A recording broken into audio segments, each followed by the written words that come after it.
right, it is gorgeous outside as we take you to Otay Mountain as we look towards Chula Vista down below off in the distance. It is 69 degrees there right now, near 90 in Ramona. 70s for a lot of areas, especially along our coastline, but including Vista and in Kearney Mesa. Mid-80s for a lot of our inland neighborhoods today.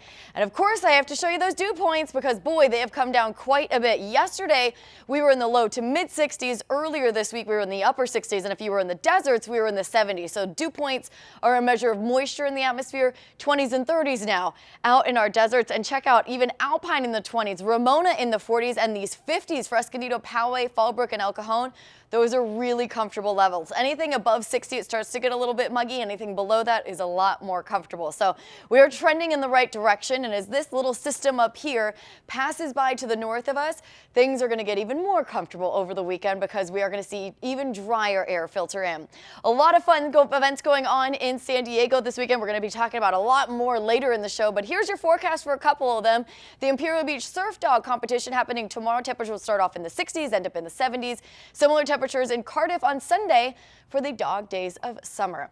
Along our coast, temperatures will remain in the low to mid 70s into next week. We'll see morning clouds clearing out to sunshine.